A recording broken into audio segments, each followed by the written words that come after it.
Je m'interroge ce jour sur la question des soupçons de détournement du supplément familial de traitement chez les fonctionnaires, mieux certains fonctionnaires dans ce pays.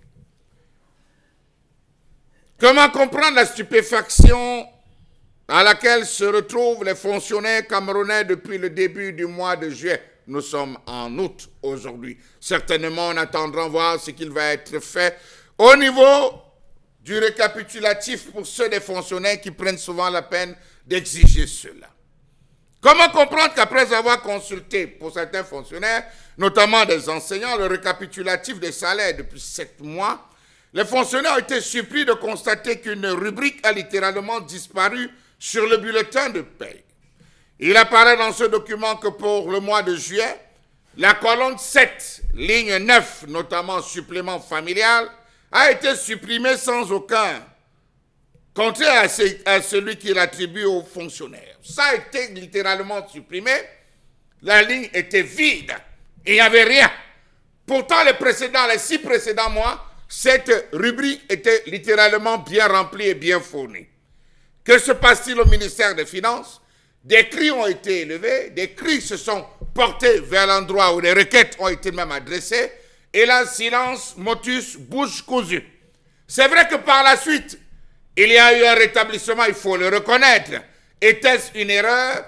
Était-ce un bug de Aigle? Était-ce une volonté ou une tentative de détournement? La question demeure et de l'avis de ces fonctionnaires qui pour la plupart sont des enseignants, ils estiment que c'est cela. Au Cameroun, le supplément familial de traitement SFT est une allocation versée aux fonctionnaires et agents publics pour chaque enfant à charge, conformément aux dispositions du décret numéro 85/1148 du 24 octobre 1985. Il s'agit d'un élément de la rémunération qui varie en fonction du nombre d'enfants à charge et de l'indice de traitement de l'agent. Le bénéficiaire de cette rémunération, ou les bénéficiaires sont tous les fonctionnaires, stagiaires et contractuels de la fonction publique camerounaise qui ont cette latitude de pouvoir bénéficier de la SFT, supplément familial de traitement. Les enfants à charge sont ceux âgés de moins de 20 ans ou de moins de 21 ans s'ils sont étudiants et qui remplissent les conditions de charge effectives et permanentes de la part des parents. Les enfants naturels, légitimes, adoptés ou recueillis sont considérés à charge par le fonctionnaire et par conséquent, l'État met à disposition certains fonds. Notre question, c'est comment calculer la SFT. Le SFT, supplément familial de traitement, est calculé en fonction du nombre d'enfants à charge et de l'indice de traitement d'argent. Il comprend d'une part une part fixe et une part variable. La part variable est calculée en pourcentage du traitement brut mensuel de l'agent. Il existe des montants planchers et plafonds pour le calcul de la part variable. Pour les agents à temps partiel, le SFT est proratisé, j'y arrive, en fonction du temps de travail, mais ne peut être inférieur au montant minimum pour un agent à temps plein ayant le même nombre d'enfants à charge. Alors, rien que pour le mois de juillet, on nous parle de plusieurs milliards de francs CFA qui se seraient volatilisés comme ça. Il se raconte que c'est une erreur de Aigle, ce qui remet encore en question quelle était la nécessité de mettre en place ce logiciel sans avoir pris le temps, sans avoir pris la peine de contrôler l'efficacité, la fiabilité de ce système qui vient remplacer CJPES 1 et CJPES 2. Quelle était cette obligation de vouloir entrer là?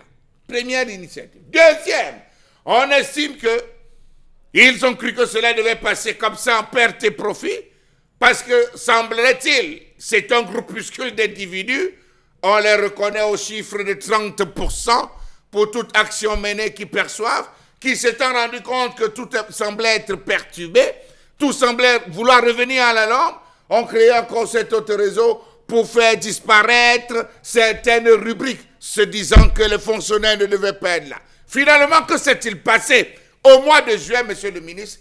Une grosse interpellation. Pour certains, il faut le dire, qui ont eu cette latitude, tout a commencé à revenir en ordre, mais la même question demeure.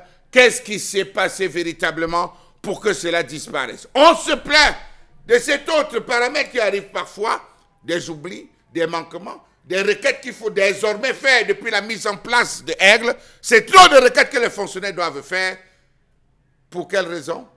Un jour on se lève, monsieur, vous avez été sanctionné. Un jour on se lève, monsieur, vous avez été absent. On vous est rentré, votre nom est rentré dans la base de données des fonctionnaires fictifs. Un autre jour, vous devez venir priver. Un autre jour, que se passe-t-il si Aigle n'est pas capable de pouvoir gérer les fonctionnaires? Si Aigle a été virusé, je crois qu'il serait important pour chacun de nous aujourd'hui d'avoir un véritable logiciel qui permettrait d'assurer le traitement. En Europe, c'est très facile. Tout se gère de manière digitale. Vous avez tout de manière digitale.